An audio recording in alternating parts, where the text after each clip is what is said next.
యెషయా పుస్తకము 19వ అధ్యాయము 20వ వచనం.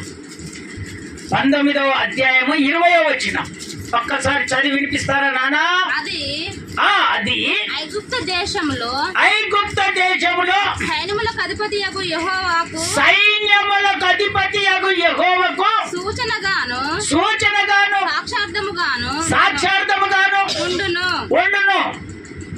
బాధకులను గూర్చి వారు యెహోవాకు మొరపెట్టగా ఆయన వారి నిమిత్తము శూరుడై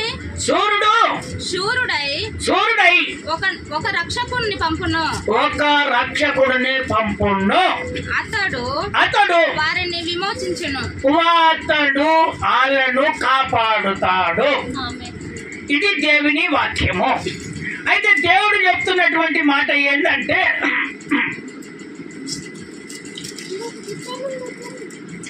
నాకు సూచనగా సాక్షార్థమై మీరు ఉండాలని దేవుడు చెప్తున్నాడు. సాక్షార్థము అనగా ఏంటిదంటే, నీ జీవితంలో యేసయ్య ఏ మేలైతే చేశాడో ఆ మేలు ఎదుటి వారికి చెప్పేటట్టుగా ఆ సాక్షార్థముగా నువ్వు నిలబడాలని దేవుడు కోరుకుంటున్నాడు. సాక్షార్థం అంటే అది. ఇప్పుడు దేవుడు మేలు చేశాడు. మేలు చేసిన తర్వాత కొంతమంది ఏం చేస్తారంటే ఆ సాక్ష్యాన్ని ఎదుటి వాళ్ళకు చెప్పరు. ఎదుటి వాళ్ళకు చెప్పకుండా ఏం చేస్తారంటే తనలోనే ఉంచుకొని బైబిల్ పట్టుకొని దేవుని మందిరానికి వస్తుంటారు. అయితే ప్రభు ఏం చెప్తున్నాడు? ఇది ఒక సూచనగా సాక్షార్థముగా మీరు ఉండాలని దేవుడు కోరుకుంటున్నాడు. ఎంతో మంది క్లిష్ట పరిస్థితుల్లో అనారోగ్యాల చేత అనేకమైనటువంటి మనము దేవుడి సన్నిధికి వచ్చినప్పుడు బాగుపడినటువంటి మనము ఆ సాక్ష్యాన్ని ఇతరులకు మనం పంచాలని దేవుడు కోరుకుంటున్నాడు. సూచనగా అంటే ఒక ఇల్లు కట్టాలని ఆలోచన చేసినప్పుడు ఒక సూచన ఎదుటి మనిషి ఇస్తాడా? ఇయ్యడా? మేస్త్రీలు ఉన్నారు. ఒకవేళ ఒక పెద్దవాళ్ళు ఇల్లు కట్టుకున్నటువంటి వాళ్ళు ఉన్నారు. అయ్యా నేను ఇల్లు కట్టుకుంటున్నాను లేదా ఒక పని చేసుకుంటున్నాను అని చెప్పినప్పుడు ఆయన వచ్చి ఏం చేస్తాడు? సొల్యూషన్ ఇస్తాడా? ఇవ్వడా? అమ్మా ఈ పద్ధతిగా మీరు చేసుకోండి అని అదొక సూచన ఆయన ఇస్తాడు. కనుక అందుకనే దేవుని బిడ్డలారా, దేవుడు మనతో మాట్లాడుతున్నటువంటి మాట, మీకు నేను సాక్షార్థముగా మిమ్మల్ని నిలబెట్టుకున్నాను. స్తోత్రం చెప్తారా ఒకసారి గట్టిగా? ఎందుకంటే ఒక సూచనగా ఎదుటి వాళ్ళకు మీరు ఈ విధంగా నీ సాక్ష్యాన్ని చెప్తారు, యేసయ్య గురించి మీరు ప్రకటిస్తారు అని మిమ్మలను నేను నిలబెట్టుకున్నాను. అయితే మీ సాక్ష్యాన్ని పంచకుండా ఎవరు ముఖాలు వాళ్ళు చూసుకొని ఎవరు మందిరానికి వస్తున్నారు, ఎవరు మందిరానికి రావట్లేదు, ఎవరిని ఎప్పుడు చెడగొడదాము, ఎప్పుడు ఏ విధంగా చేద్దాము అనే మాట ఎప్పుడు రాకూడదు. అట్లొస్తే కుటుంబాలు గల్లంతైతాయని దేవుడు చెప్తున్నాడు. స్తోత్రం చెప్తారా ఒకసారి గట్టిగా? కొంతమందికి ఈర్ష్య ఉంటది, కొంతమందికి పగ ఉంటది. దేవుని బిడ్డలారా, సత్యములో పెరుగుతున్నటువంటి వారికి మీరు ఎంత ఈర్ష్య పెట్టినా, ఎంతమందిని రాకుండా చేసినా నా దేవుడు అనేకులను తోడుకొని వస్తాడు. స్తోత్రం చెప్తారా ఒకసారి గట్టిగా? ఇంకొకసారి గట్టిగా చెప్తారా? అందుకనే ఆ పై వచనం చదువుతా ఉన్నాను. పై అధ్యాయం చదువు 18. ఆ దినమున ఐగుప్త దేశము మధ్యన యెహోవాకు ఒక బలిపీఠం, ఇదిగో ఒక బలిపీఠం కట్టి దాని సరిహద్దు యొద్ద యెహోవాకు ప్రతిష్టమైన ఒక స్తంభము ఉండును అని దేవుడు యేసయ్య ప్రవక్తకి చెప్తే ఆ ప్రవక్త చెప్తున్నటువంటి మాటలు ఇవి. స్తోత్రం చెప్తారా ఒకసారి గట్టిగా? ఐగుప్త ప్రజలంటే వాళ్ళకు మనకు పడదు.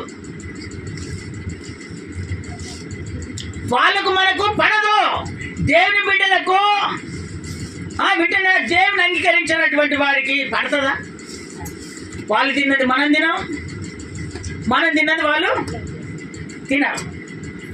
అందుకనే దేవుని బిడ్డలారా, అక్కడ ఐగుప్త ప్రాంతంలో ఒక బలిపీఠం కట్టే అక్కడ ఒక స్తంభాన్ని నిలబెట్టాలని దేవుడు కోరుకుంటున్నాడు. అది జరుగుతుంది అని. ఎందుకంటే అది నాకు సూచనగా సాక్షార్థముగా ఉంటుంది. ఎందుకంటే బాధలేనటువంటి వాళ్ళు, బాధలో ఉన్నటువంటి వాళ్ళంతా అక్కడికి వెళ్ళి స్తోత్రం చెప్తారా ఒకసారి గట్టిగా?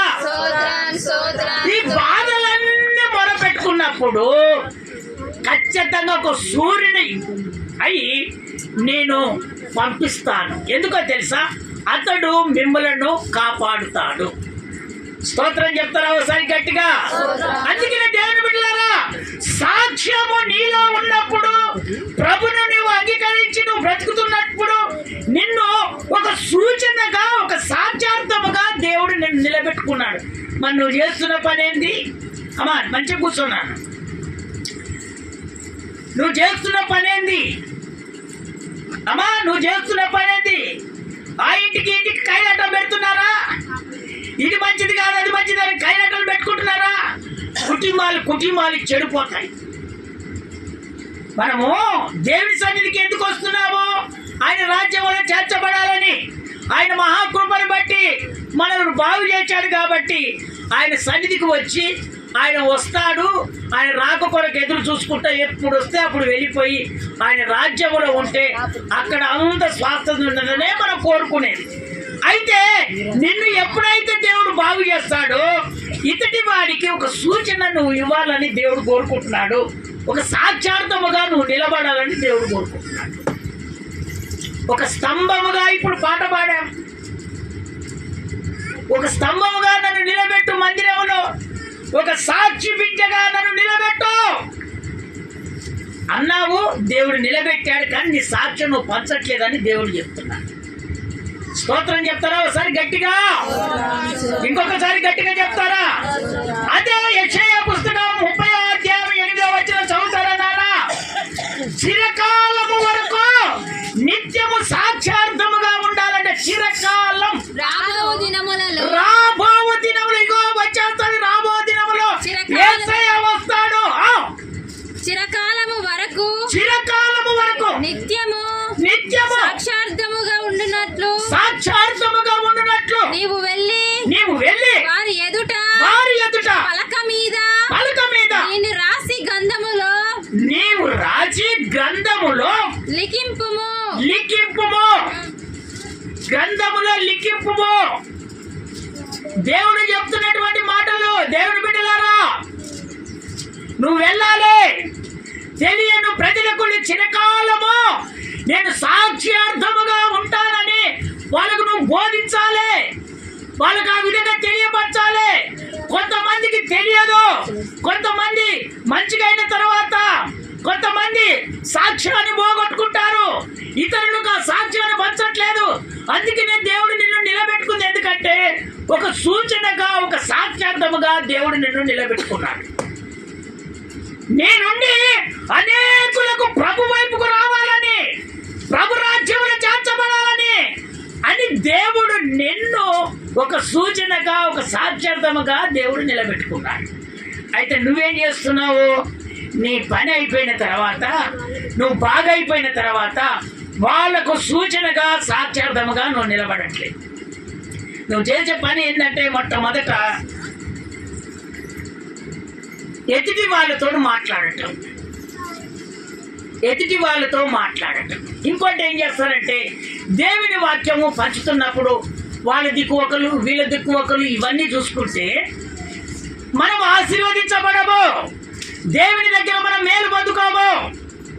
నువ్వు ఎప్పుడు ఆ పని చేసినా కూడా అప్పటికప్పుడే జరుగుతుంది. ఇవాళ 500 దొరికాయా, 500 అప్పుడే కథం. ఎందుకంటే నీలో దేవుని ప్రేమ రావాలని నా దేవుడు కోరుకుంటున్నాడు. స్తోత్రం చెప్తారా ఒకసారి గట్టిగా? దేవుని ప్రేమ ఉంటేనే నువ్వు ఆశీర్వదించబడతావు. ఒక సూచనగా, ఒక సాక్షార్థముగా నువ్వు నిలబడతావు. మరి ఆ ప్రేమ లేకపోతే ఆ సాక్ష్యాన్ని నువ్వు నిలబెట్టుకోను. అందుకనే దేవుడు నిన్ను కోరుకున్నది ఏంటంటే ఒక సూచనగా సాక్ష్యార్థముగా నువ్వు నిలబడాలని దేవుడు కోరుకున్నాడు. చిరకాలము ప్రభు రాకడా వచ్చేస్తుంది. ఆయన మనల్ని తీసుకొని వెళ్ళిపోతాడు. చిరకాలము అంతం వరకు మనము ఇదిగో ఆ సూచనగా ఒక సాక్ష్యార్థముగా మనం నిలబడాలని దేవుడు కోరుకుంటున్నాడు. స్తోత్రం చెప్తారా ఒకసారి గట్టిగా? చదవండి దేవుని వాక్యంలోనికి మనం వెళ్తాం. ఇర్మియా పుస్తకం. ఈ ప్రజలు ఏం చేస్తున్నారు చూడండి. వీళ్ళను దేవుడు బాగు చేసిన తర్వాత వీళ్ళు ఏం చేస్తున్నారు ఒక్కసారి ఇర్మియా పుస్తకము 44వ అధ్యాయము 23వ వచనం. 23వ వచనం 44 యెహోవా మాట వినక చూడు. వీళ్ళేం పని చేస్తారు? వీళ్ళను దేవుడు బాగు చేశాడు. నాకు వీళ్ళు ఒక సూచనగా సాక్షార్థముగా నిలబడతారని దేవుడు కోరుకుంటే వీళ్ళేం పని చేస్తున్నారు చదువున్నాను ఇప్పుడు. యెహోవా మాట వినక ఆయన ధర్మశాస్త్రమును బట్టి కట్టడలను బట్టి ఆయన తనకు సాక్ష్యముగా ఇచ్చిన ఆజ్ఞలను బట్టి నడవక మీరు ధూపము వేయచ్చు యెహోవాకు విరోధముగా పాపము చేసితిరి గనుకనే నేడున్నట్టుగా ఈ కీడు మీకు సంభవించెను. ఇప్పుడు మీకు కీడు సంభవిస్తుందంటే కారణం ఏందో తెలుసా? ఆయన ఒక సూచనగా ఒక సాక్ష్యార్థముగా నువ్వు నిలబెడితే, ఆయన బాగు చేసి నేను నిలబెడితే నువ్వు ఆయన మాట వినట్లేదు, ఆయన ధర్మశాస్త్రాన్ని నడిపించట్లేదు, ఆయన కట్టడాలను వదిలిపెట్టావు. ఈ ప్రకారం నువ్వు జీవిస్తున్నావు కాబట్టి ఆ కీడు నువ్వే తెచ్చుకుంటున్నావు అని దేవుడు చెప్తున్నాడు. స్తోత్రం చెప్తారా ఒకసారి గట్టిగా? ఇంకొకసారి గట్టిగా చెప్తారా? అందుకనే దేవుని బిడ్డలారా, దేవుని వాక్యము సెలవిస్తుంది. ఆయన మాట ఖచ్చితంగా వినాలి. ఆయన ధర్మానుసారముగా ధర్మశాస్త్రం ప్రకారం నువ్వు నడుచుకోవాలి. ఆయన కట్టడాలతో నువ్వు నడుచుకోవాలి. అప్పుడు నీ కుటుంబంలోనికి కీడు రాకుండా దేవుడు చేస్తాడు. ఈ ప్రకారంగా మీరు నడుచుకోవట్లేదు. ఆ 27వ వచనం చదువు నాన్న. 27వ వచనం చదువు. మేలు చేయుటకు చూసావా దేవుడు ఎంత ప్రయాసపడుతున్నాడు? మేలు చేయుటకు కాక కీడు చేయుటకే నేను వారిని కనిపెట్టుచున్నాను. వారు ఖడ్గము చేతనైనను క్షేమము చేతనైనను క్షీణించిపోవచ్చు. ఐగుప్తు దేశములో ఉన్న వారందరూ యూదా వారందరూ క్షేమము లేకుండా సస్తారంటున్నాడు దేవుడు. అక్కడ నేనేమో మేలు చేసి సాక్షార్థముగా నేను నిలబెడితే, నా మాట వినకుండా, నా ధర్మశాస్త్రాన్ని పాటించకుండా, నా కట్టడాలను అనుసారంగా నడుచుకోకుండా ఈ పనులు మీరు చేస్తే నేను ఇప్పుడు ఏం చేయాలి దేవుడు చెప్తున్నాడు. అందుకనే దేవుని బిడ్డలారా, ఆయన అనుసారంగా మీరు నడుచుకోవట్లేదేమో. ఒకవేళ ఆ విధంగా మీరు నడుచుకోకుండా ఉంటే మాత్రము నా దేవుడు సెలవిస్తున్నాడు సస్తారని అంటున్నాడు దేవుడు. అక్కడ ఏమంటున్నాడు? సస్తారంటున్నాడు. ఈ వాక్యాలు తెలియక ఎట్లా పడితే ఆయన దేవుడు నమ్ముకున్నాడుగా, ఆయన ఎట్లా చేస్తే వీళ్ళు అట్లనే చేస్తూనే ఉంటారు. ఈయన పోయి ఏదైనా ఎగిరిస్తే ఈయన పోయి ఎగిరిస్తాడు. దేవుని బిడ్డలారా, సత్యము మన ప్రాంతానికి వచ్చింది. ఆ సత్యములో నిలబడి దేవుని వాక్యం ఏ విధంగా దేవుడు నీతో మాట్లాడుతున్నాడో ఆ విధంగా నువ్వు నడుచుకో. నీ జీవితంలో జరగనటువంటి కార్యాలను దేవుడు జరిపిస్తాడు. స్తోత్రం చెప్తారా ఒకసారి గట్టిగా? మేలు చెయ్యాలనే దేవుడు కోరుకొని మేలు చేస్తే నువ్వేం చేస్తున్నావు? అనుసారంగా నువ్వు నడుచుకోవట్లేదు. అందుకనే మీరు సస్తారు, జాగ్రత్త. అందుకనే మీరు సూచనగా ఒక సాక్ష్యార్థముగా మీరు నిలబడాలని నా దేవుడు కోరుకుంటున్నాడు. స్తోత్రం చెప్తారా ఒకసారి గట్టిగా? స్తోత్రం స్తోత్రం ఇంకొకసారి గట్టిగా చెప్తారా? స్తోత్రం. అది చదవండి దేవుని వాక్యం. ఈయన చూడు ఎంత మంచిగా సాక్ష్యం చెప్పుకుంటున్నాడు. మత్తయి సువార్త 8వ అధ్యాయము 4వ వచనం. 8వ అధ్యాయము 4వ వచనం దేవుడు చెప్తున్నటువంటి మాట.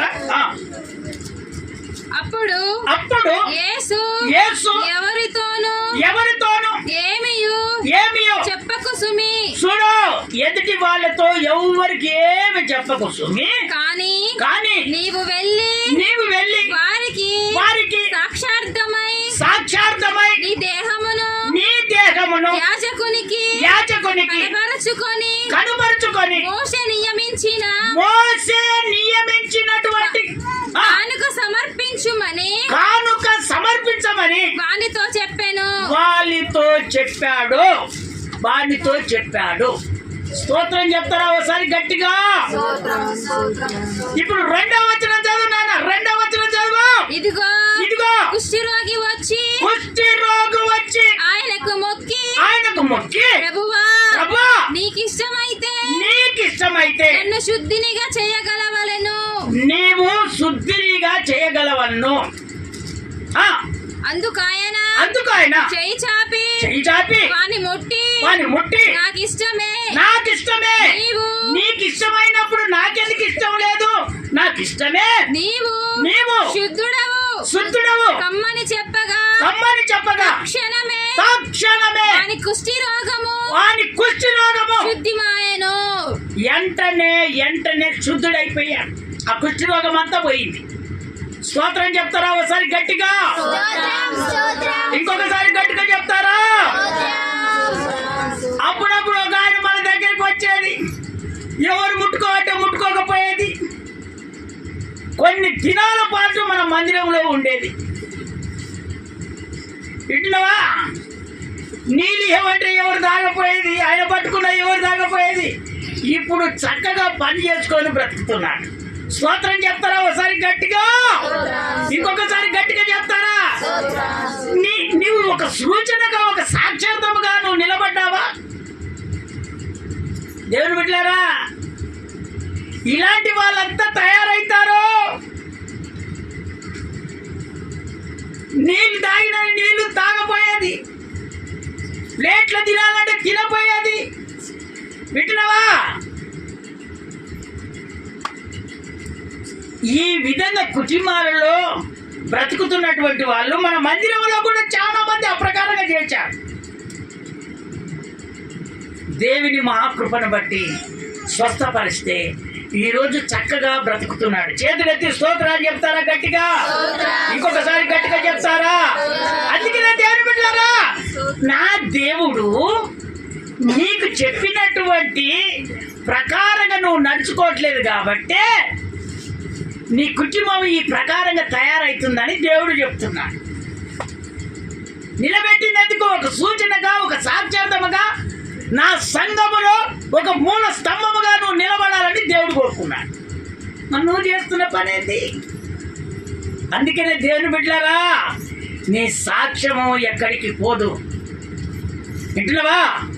దైవ సేవకుడు సంఘము కన్నీరు కార్చినటువంటి ఈ ప్రార్థన ఎప్పుడు వృధా కాదు కాబట్టిగానే మీరంతా జనముగా దేవుని మందిరంలో నిలబడ్డారు. ఒకసారి స్తోత్రాలు చెప్తారా గట్టిగా? ఇంకొకసారి గట్టిగా చెప్తారా? మంచి గాగన టక్కు టక్కు టక్కు టక్కు టక్కు తిరుగుతూనే ఉంటారు. దేవుని బిడ్డలారా, నా దేవుడు అంతం వరకు సాక్షార్థముగా నిలబడాలని దేవుడు కోరుకుంటున్నాడు. నీ స్థితిని ఇంకా పైకి చేయాలనే దేవుడు ఆశపడతాడు. నువ్వేం చేస్తావు? కొంచెం లేవగా నీ స్థితి ఎంతవరకు ఉందో అంతవరకు చేసేసుకుంటావు. వెంటనే ఆయన అంటున్నాడు, ఆయన పలు ప్రాంతాలు తిరుగుకుంటూ ప్రాంతానికి వచ్చినప్పుడు అక్కడ కుష్ఠరోగి యేసయ్య దగ్గరికి వచ్చాడు. అయ్యా నాకు ఇష్టమే, నన్ను శుద్ధిగా చేయయ్యా అన్నాడు.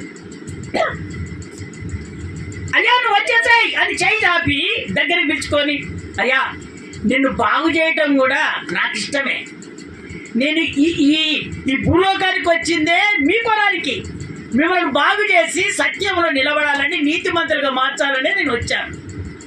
దా వెంటనే చేయి చాపి ముట్టి స్వస్థత పొందాడు. కానీ నువ్వేం చేయాలి?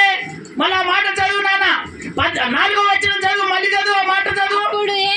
అప్పుడు యేసు బాగు చేసినాక అప్పుడు యేసు ఎవరితోనూ ఏమియో చెప్పకు సుమి, కానీ నీవు వెళ్ళి వారికి సాక్షార్థమై నీ దేహమును యాజకునికి కనపరచుకొని మోషే నియమించిన కానుక సమర్పించుమని ఆయనతో చెప్పాను. యేసు ప్రభు స్పష్టంగా చెప్తున్నటువంటి మాట. దేని బిడ్డలారా, కానుకంటే ఏందో తెలుసా? నువ్వు సంపాదించిన సంపాదనలో ఇట్లా 1000 రూపాయలు సంపాదిస్తే దేవునికి ఏం చేయాలి? 100 రూపాయలు. ఇదేమో దశమ భాగం. కానుకంటే నీ దగ్గర ఎంత ఉందో అంత. దేవుని కొరానికి ఎంత ఖర్చు పెడతాడు? ఉపవాస పండుగలు వస్తాయి, జనవరి 1 వస్తుంది, క్రిస్టమస్ పండుగ వస్తుంది.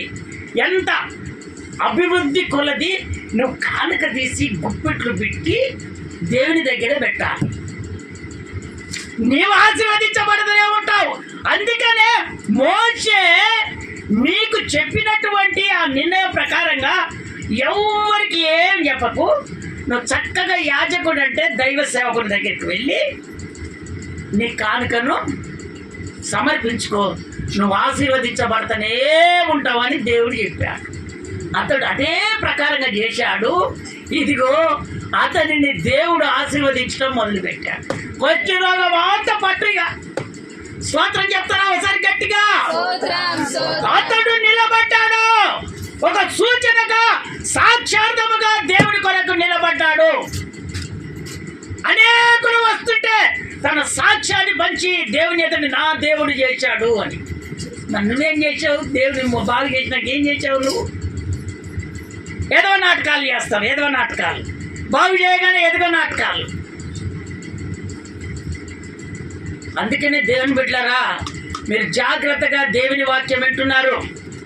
ఈ వాక్యము 2 అంచెల ఖడ్గము, ఇటు దూరుతుంది అటు దూరుతుంది. పెట్టినావా? అందుకనే దేవుని బిడ్డలారా, వాక్యానుసారంగా జీవించాలని దేవుడు కోరుకుంటున్నాడు. 2వ పాయింట్ మీదకి వచ్చేద్దాం. మళ్ళా మత్తయి సువార్త 10వ అధ్యాయము 18వ వచనము. అన్య జనులకు సాక్షార్థముగా నిలబడు. నువ్వు పోయి వాళ్ళ దగ్గర భజన చేయొద్దు అంటున్నాడు దేవుడు. వీరికి అన్య జనులకును సాక్షార్థమై నా నిమిత్తము మీరు అధిపతుల యొద్దకును రాజుల యొద్దకును తేబడతారు. ఇంకొక మాట చదువు. వారు మిమ్మును అప్పగించినప్పుడు ఎలాగో మాట్లాడుదువు ఏమి చెప్పుదువు అని చింతింపకుడి. మీరేమి చేయవలెను ఏం చెప్పవలెను అది ఆ గడియలోనే మీకు గ్రహింపబడతాయి. స్తోత్రం చెప్తారా ఒకసారి గట్టిగా? వినండి, ఇప్పుడు వినండి. అన్య జనుల దగ్గరికి మనం వెళ్తాం, దేవుని బిడ్డలమైనటువంటి మనం వెళ్తాం. వెళ్ళినప్పుడు వాళ్ళు ఏం చేస్తారంటే ఏదో ఒక రకంగా టార్చర్ పెట్టేస్తూ ఉంటారు. దేవుడు నమ్ముకున్నట్ట, ఈయన దేవుడు నమ్ముకున్నాడట, చూడమ్మా మేము ఇవన్నీ ధరించుకున్నాం. ఈ అన్ని జనులందరూ తీసుకుపోయి ఏదో ఒక రకంగా నేను ఇబ్బంది పెట్టినప్పుడు నీకు ఏం మాట్లాడాలో అప్పుడు ఏమి దోయదు. వాళ్ళకు సమాధానం ఏ విధంగా చెప్పాలో ఏమి దోయదు. కానీ నా దేవుడు చెప్తున్నాడు, నువ్వు సాక్షార్థముగా సూచనగా నువ్వు నిలబడితే అక్కడికక్కడనే వాళ్ళతో ఏ విధంగా మాట్లాడాలనో ఆ గ్రహించే శక్తిని నేను ఇస్తానని దేవుడు చెప్తున్నాడు. నువ్వు ఏ విధంగా మాట్లాడాలనో ఆ విధంగా మాట్లాడే ఆ శక్తిని, ఆ బలాన్ని నేను ఇస్తాను, ఆ జ్ఞానాన్ని నేను ఇస్తాను అంటున్నాడు దేవుడు. స్తోత్రం చెప్తారా ఒకసారి గట్టిగా? స్తోత్రం. 16వ వచనం. ఇదిగో ఇదిగో తోడేళ్ల మధ్యకు చూడు బొమ్మ, వినండి అమలారా వినండి. మళ్ళీ చదువు. ఇదిగో ఇదిగో తోడేళ్ల మధ్యకు తోడేళ్ల మధ్యకు గొర్రెలను పంపినట్లు నేను మిమ్మును పంపుచున్నాను గనక పాపముల వలె పాముల వలె వివేకులను పావురం వలె నిష్కపటములై ఉండండి. పాములు అంటే చాలా వివేకంగా ఉంటాయంట, మా తెలివిగా ఉంటాయంట. ఏంటి పాములు వింటున్నారమ్మా? పాములు మహా తెలికల్లే. అవుపడినప్పుడు ఏదైనా కట్ట ఇట్లా అనండి, ఆ యాంకలు ఉండనే ఉండవు, వెళ్ళిపోతాయి. మా తెలికల్లే. మనిషి ఏ విధంగా ఎక్కడంగా వస్తున్నారో ఎమ్మట గ్రహించేస్తాడు. అంటే దేవుడు చెప్తున్నాడు అక్కడ పాములకు ఉన్నదే ఆ తెలివి, అంత తెలివి కలిగి మీరు ఉండాలని దేవుడు చెప్తున్నాడు. పావురం ఉందే నిష్కపటం, దాంట్లో మార్పు ఉండదు. పావురము ఎంత తెల్లగా ఉంటుంది, ఎక్కడ కూడా నల్లగా ఉండదు. నిష్కపటములై ఆ పావురం మాదిరిగా మీరు ఉండాలి. ఆ పావురము పరిశుద్ధతకు సాదృశ్యం. ఆ పావురాన్ని నీ హృదయంలో పెట్టుకొని ఒకసారి తేలా చూసుకోవాలి. ఎక్కడైనా పక్కకి ఏమన్నా మచ్చ ఉందా, ఎక్కడైనా ఏదైనా ఉందా, నువ్వు తేలా చూసుకోవాలి. ఇవన్నీ చూసుకోక మునిపే నాకు దేవుడు మేలు చేయపాయను, నాకు దేవుడు ఏం చేయపాయను, ఎట్లమ్మా ఎట్లా జరుగుతుంది? అందుకనే ఒక్కసారి నీ స్థితిగతులను దేవుడు మార్చుకోవాలని దేవుడు నీతో మాట్లాడుతున్నాడు. ఆయన చెప్తున్నాడు గొర్రెలను తొడేల మధ్యకు పంపుతున్నాడు. అమ్మా వినండి, గొర్రెలు తొడేల మధ్యకు పోతాయా? అది భయపడతావా భయపడవా? మరి దేవుడు చెప్తున్నాడు ఇదిగో గొర్రెల మాదిరిగా మిమ్మలను తొడేల మధ్యకు పంపిస్తున్నాను. మీరు నాకు సాక్షార్థముగా నిలబడతారా, ఒక సూచనగా నిలబడరా? ఇప్పుడు దానియేలును తీసుకుపోయి సింహం బోన్లో వేశారు. సింహాలు స్తుతించాయా లేదా? స్తుతించాయి, కలవలే. అందుకే నేను మిమ్మలను తొడేళ్ల మధ్యకు పంపిస్తున్నాను, సాతాను బంధకాలకు పంపిస్తున్నాను, అన్యజనుల మధ్యకు పంపిస్తున్నాను. మీరు మాత్రము ఒక సూచనగా సాక్షార్థముగా మీరు నిలబడాలని దేవుడు కోరుకుంటున్నాడు. అర్థమైందా? వాక్యం అర్థమైందా? అందుకనే అన్యజనులందరూ మీ మీదకి లేస్తారు, ఏదో ఒకటి అంటుంటారు. కానీ నీ దేవుని సాక్షార్థముగా నిలబడినటువంటి నీవు ఒక సూచనగా నిలబడ్డావన్నప్పుడు నీవు ఆ మాట పదే నీ హృదయానికి తగలాలి. స్తోత్రం చెప్తారా ఒకసారి గట్టిగా? ఇంకొకసారి గట్టిగా చెప్తారా? అందుకనే దేవుని బిడ్డలారా, ఆయన మనలను సాతాను ప్రభావాలకి అప్పగిస్తున్నాడు. కానీ నువ్వేముండాలి? కేవలం నీలో పరిశుద్ధత ఉండాలి. సాతానును యేసు నామములో వెళ్ళగొట్టాలి. స్తోత్రం చెప్తారా ఒకసారి గట్టిగా? పాముకే అంత విధేయత, తెలివి, అంత జ్ఞానం ఉంటే మరి నీకెందుకుండా యేసు ప్రభువును అంగీకరించినటువంటి నీకు ఆ వివేకమైనటువంటి మనసు నీకు రావాలి. అందుకే ఎవరు పిలిస్తే అటు పక్కన మరి నువ్వు వెళ్ళకూడదని దేవుడు చెప్తున్నాడు. స్తోత్రం చెప్తారా ఒకసారి గట్టిగా? ఇంకొక వాక్య భాగంలోనికి మనం వస్తున్నాము.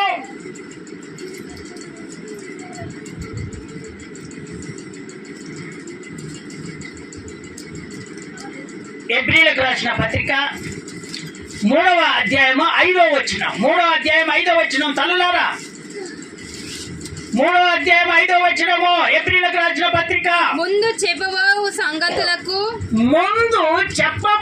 సంగతులకు సాక్షార్థముగా మోషే పరిచారకుడై ఉండి దేవుని ఇల్లంతటిలో నమ్మకముగా ఉండెను. విధంగా ఉన్నాడు.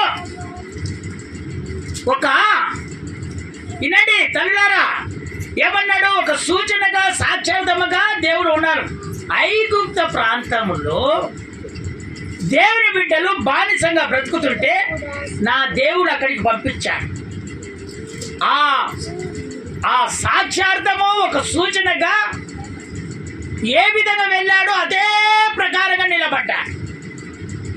చూడు, కొత్త నిబంధనల్లో మోసే గురించి సాక్ష్యం చెప్తున్నాడు. ఎవరు? దేవుడు చెప్తున్నాడు. చదువునారా? మళ్ళీ చదువు.